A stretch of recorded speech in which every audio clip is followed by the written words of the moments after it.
Have you ever wondered what you would do if you knew you only had 24 hours left to live? Would you spend time with your family? Would you hide in fear?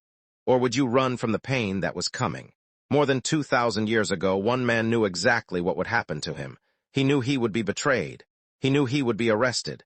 He knew he would be beaten, mocked, and crucified. Yet he didn't run. He didn't hide. He walked toward his destiny. And what happened during those final 24 hours changed the course of human history forever. This is the story of the last 24 hours of Jesus Christ. The night had begun peacefully in Jerusalem. The city was overflowing with people celebrating Passover. Families gathered together. The streets were crowded. The atmosphere was filled with excitement. But behind the scenes, something much bigger was about to happen. Jesus gathered his 12 disciples for a final meal together. The men sitting around that table had followed him for years. They had witnessed miracles.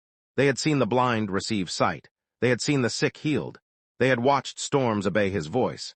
Yet during this meal, Jesus said something that shocked everyone. He looked around the room and quietly said, "One of you will betray me." The disciples were stunned. Each one began asking, "Lord, is it me?"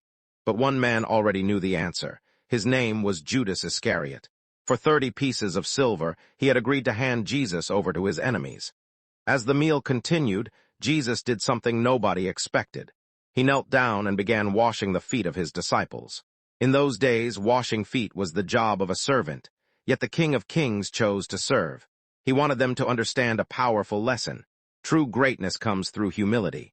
After the meal, Jesus led his disciples to a place called the Garden of Gethsemane. The night air was cool. The city lights flickered in the distance. Everything seemed calm. But inside, Jesus was carrying a burden heavier than anyone could imagine. He knew what was coming. He moved away from the disciples and began to pray. His prayer was so intense that the Bible tells us his sweat became like drops of blood. He cried out to the Father, "If it is possible, let this cup pass from me." Yet moments later, he spoke words that changed everything. "Not my will, but yours be done." While Jesus prayed, his disciples fell asleep. Again and again he returned and found them sleeping.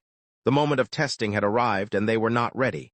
Then suddenly lights appeared in the darkness, torches, weapons, soldiers, and leading them was Judas, the disciple who had walked beside Jesus, the disciple who had witnessed miracles, the disciple who had shared meals with him. Judas approached Jesus and greeted him with a kiss. A symbol of friendship became a symbol of betrayal. The soldiers immediately arrested Jesus. One disciple tried to fight back, but Jesus stopped him. He was not going to resist. This was the reason he had come. Jesus was taken before religious leaders for trial. False witnesses came forward. Accusations filled the room. Yet Jesus remained calm. He knew the truth. Hours passed as leaders searched for a reason to condemn him. Eventually, they delivered him to Pontius Pilate, the Roman governor. Pilate questioned Jesus carefully. The governor could see that Jesus had done nothing wrong. Again and again, Pilate looked for a way to release him. But outside, the crowd had become angry. The same people who once praised Jesus were now shouting for his death. "Crucify him! Crucify him!" Pilate offered them a choice. They could release Jesus or a criminal named Barabbas. The crowd chose Barabbas. An innocent man would be condemned. A guilty man would go free. Finally, Pilate gave in to the pressure. Jesus was sentenced to crucifixion. The soldiers led him away. What happened next was brutal. They stripped him. They mocked him. They placed a crown of thorns on his head. The sharp thorns dug into his skin.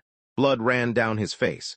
The soldiers laughed. They beat him. They spat on him. Yet Jesus remained silent. Then they forced him to carry a heavy wooden cross through the streets of Jerusalem. Every step was painful. Every breath was difficult. The crowd watched. Some mocked him. Others wept. The weight became too much. Eventually, a man named Simon was forced to help carry the cross. At last, they reached a hill called Golgotha, the place of the skull. There the soldiers stretched Jesus onto the wooden cross. They drove nails through his hands. They drove nails through his feet. Then they lifted the cross into the air. The pain was unimaginable. The Son of God hung between heaven and earth. People continued mocking him. "If you are the Son of God, save yourself." But Jesus did not come to save himself.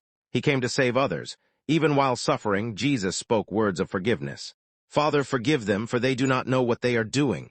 Think about that for a moment. The people hurting him were the very people he was praying for.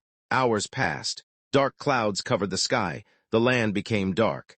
Fear spread among the crowd. Something extraordinary was happening. Near Jesus hung two criminals. One mocked him. The other recognized who Jesus truly was. He turned toward Jesus and said, "Remember me when you come into your kingdom." Jesus answered, "Today you will be with me in paradise." Even in his final moments, he offered hope.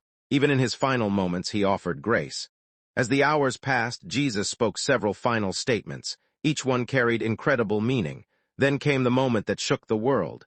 Jesus cried out loudly, "It is finished." Those words were not words of defeat. They were words of victory. The mission was complete. The sacrifice had been made. The price had been paid. Moments later, Jesus breathed his last breath. The earth began to shake. Rocks split apart. The temple veil was torn from top to bottom. Even a Roman centurion standing nearby looked at everything happening and declared, "Surely this was the Son of God." The crowd slowly left. The noise faded. The sky grew quiet. Jesus' body was placed in a tomb. For many people, it looked like the end. But it wasn't the end. It was only the beginning, because 3 days later the tomb would be empty. The resurrection would prove that death had been defeated, sin had been defeated, and hope had been given to the world. More than 2,000 years later, people still talk about Jesus. Empires have risen and fallen. Kings have come and gone. Nations have changed. Yet the message of Jesus continues to reach hearts across the world. Why? Because his story is not just history. It is a message of love, a message of forgiveness, a message of hope. No matter who you are, no matter what mistakes you've made, no matter how far you've fallen, the message of the cross remains the same. You are loved, you are not forgotten, and there is always hope. Thank you for watching. If this story inspired you, don't forget to subscribe, leave a comment, and share this video with someone who needs encouragement today. And remember, sometimes the darkest day in history can become the brightest source of hope for the future. Latin Red.